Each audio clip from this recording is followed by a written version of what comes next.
Maka ini gambaran tentang bagaimana interaksi Rasulullah SAW ya, terhadap Al-Quran yang datang langsung melalui perantara malaikat Jibril.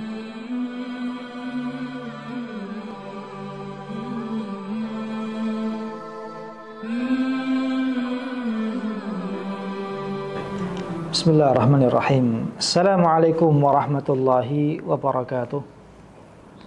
Alhamdulillah, wassalatu wassalamu ala rasulillah wa ala alihi wa ashabihi wa man walah, thumma amma ba'd.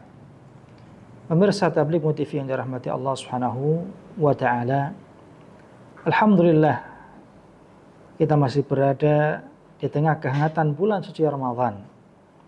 Bulan yang Allah muliakan bersanding dengan nikmat yang paling agung, yakni Al-Qur'anul Karim.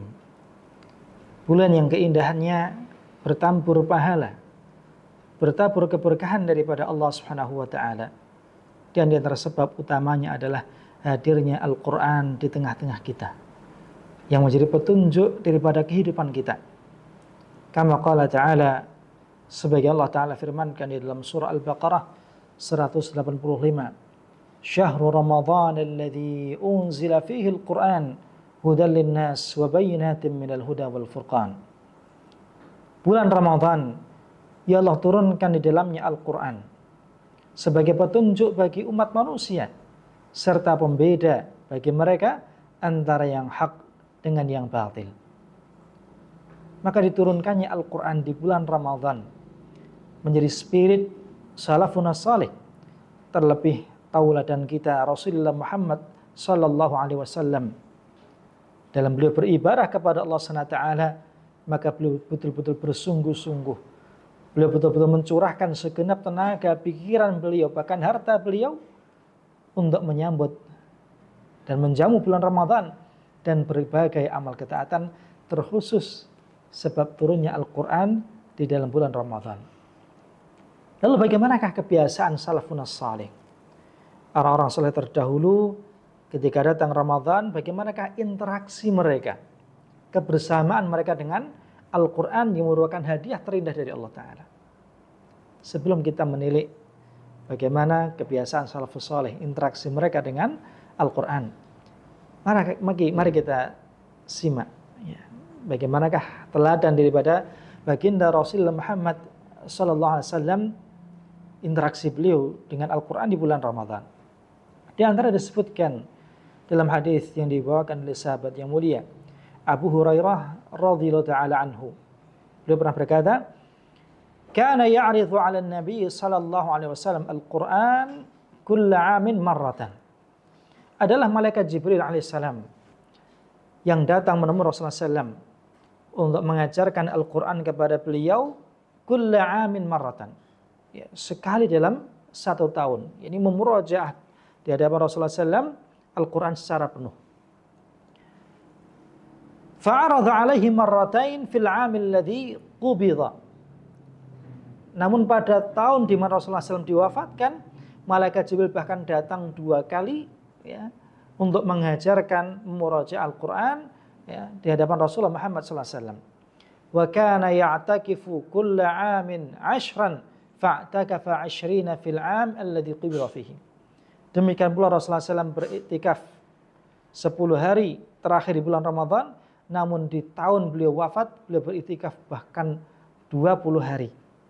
Jamaah yang dirahmati Allah Subhanahu wa ta'ala. Dan karena intensitas beliau bersama dengan malaikat Jibril yang begitu dekat, terlebih di bulan Ramadan, menjadikan beliau pun memiliki sikap yang lebih. Di antaranya digambarkan dalam sahihain daripada sahabat yang mulia Abdullah ibn Abbas radhiyallahu ta'ala anhuma. Kana an-nabiy sallallahu alaihi wasallam ajwadan nas. Kata beliau, Rasulullah itu adalah sosok yang paling dermawan, sangat dermawan. Wa ajwadu ma yakunu fi Ramadan. Dan paling dermawannya Rasulullah SAW saat tiba bulan Ramadan. Hina yalqahu Jibril alaihissalam, ketika malaikat Jibril datang kepada beliau, yalqahu fi kulli lailatin min Ramadan. Bahkan malaikat Jibril datang kepada beliau di setiap malam bulan Ramadan. fayudarisuhul Qur'an, yang setiap malam malaikat Jibril datang untuk mengajarkan Al-Quran kepada Rasulullah, memantapkan Rasulullah SAW dengan Al-Quran.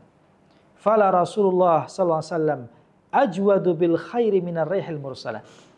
Ibnu Abbas menggambarkan ini, sebab datangnya malaikat Jibril di setiap malam bulan Ramadan, maka Rasulullah SAW begitu bersemangat dalam mendermakan hartanya, dan saking dermawannya beliau, bahkan kebaikan beliau lebih cepat ya daripada angin yang bertiup, angin yang berhembus. Hadis sahih diriwayatkan oleh Al-Imam Al-Bukhari juga Imam Muslim. Maka ini gambaran tentang bagaimana interaksi Rasulullah SAW ya terhadap Al-Quran yang datang langsung melalui perantara malaikat Jibril. Dari sini pula semangat para salafun salih dalam memuliakan Al-Quran, terkhusus semangat mereka dalam mengkhatamkan Al-Quran di bulan Ramadan. Karena bulan Ramadan adalah syahrul Quran. Maka di antara ibadah yang terbaik setelah siyam dan qiyam adalah ibadah tilawatul Quran. Maka setidaknya 5 contoh dari sekian banyak teladan kita ya dalam interaksi salafus salih bersama dengan Al-Quran. Yang pertama adalah sahabat yang mulia, Amirul Mukminin Utsman ibn Affan radhiyallahu taala anhu. Bagaimana kebiasaan beliau di bulan Ramadan dan kedekatan beliau dengan Al-Quran di bulan Ramadan.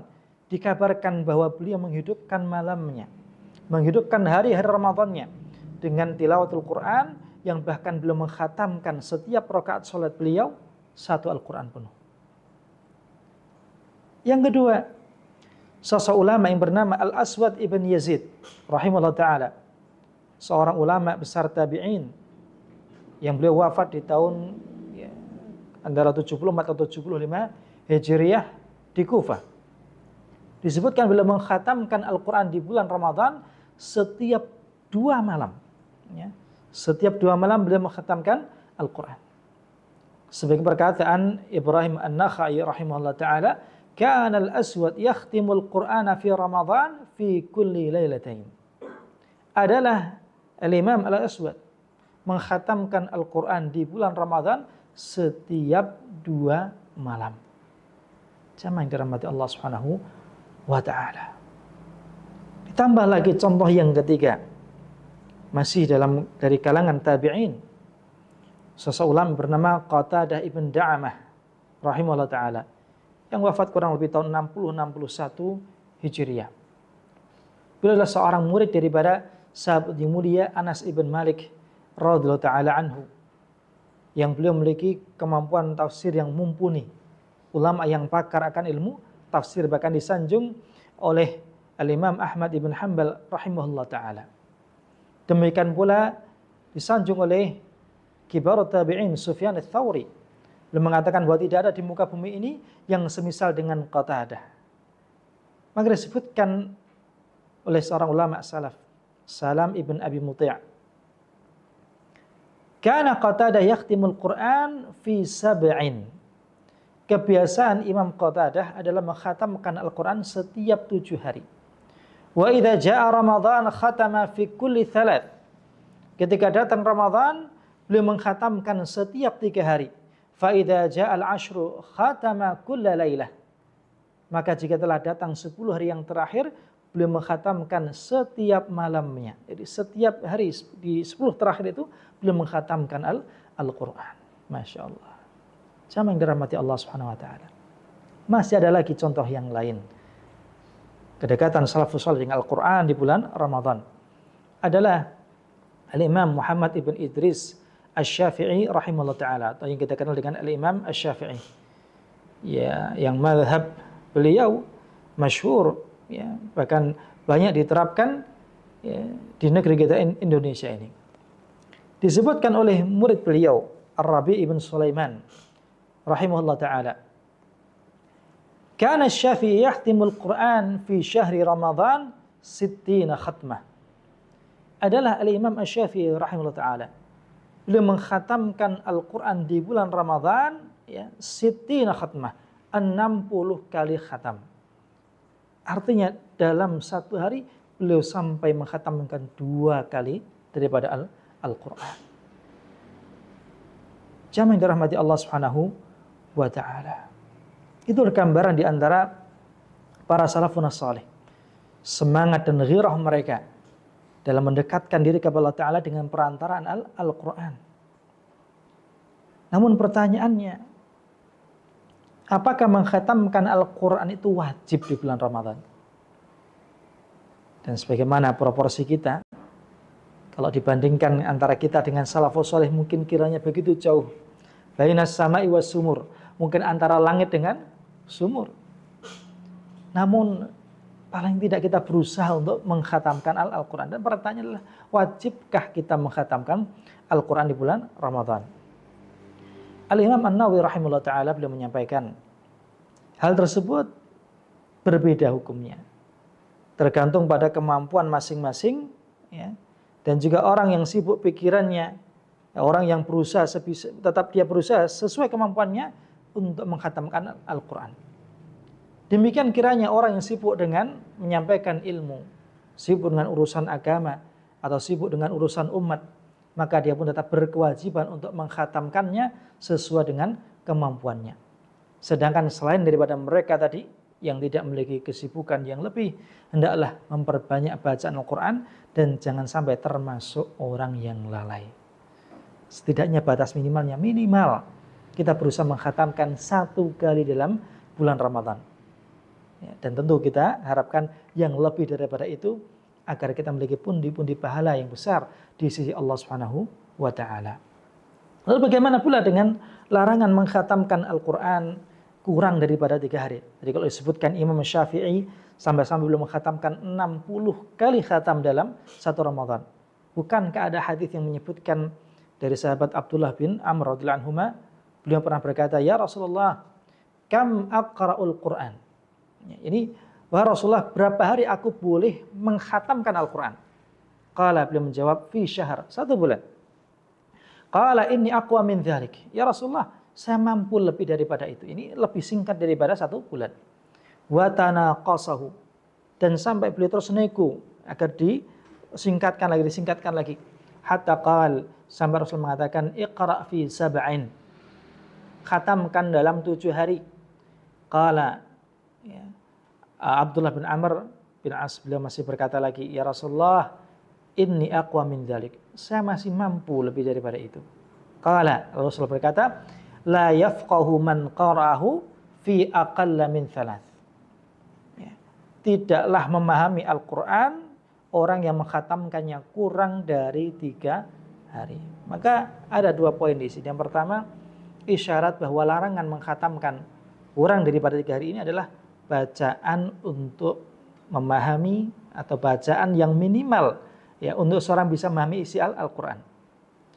Namun poin yang kedua adalah bahwa ini berlaku di luar Ramadan. Adapun di dalam Ramadan, seseorang dibebaskan bahkan mengkhatamkan berapapun yang dia mampu sebanyak-banyaknya, karena ini adalah bulan diturunkannya Al-Quran yang tentu nilai pahala, nilai interaksi kita bersama dengan Al-Quran berbeda dengan hari-hari yang lainnya. Jamaah pemirsa Tabligh TV yang dirahmati Allah Subhanahu wa taala, demikianlah gambaran interaksi salafus salih bersama dengan Al-Quran di bulan Ramadan. Moga-moga kita dapat mengambil inspirasi dari mereka, menjadi bagian daripada Al-Quran yang Rasul menyebutkan ahlullah Al-Quran hum ahlullahi wa khasatuh, bahwa mereka orang-orang yang sibuk dengan Quran, yang cinta dengan Quran adalah keluarganya Allah, bahkan orang-orang pilihan daripada Allah Subhanahu wa taala. Hadza wa sallallahu ala nabiyina Muhammad. Wassalamu alaikum warahmatullahi wabarakatuh.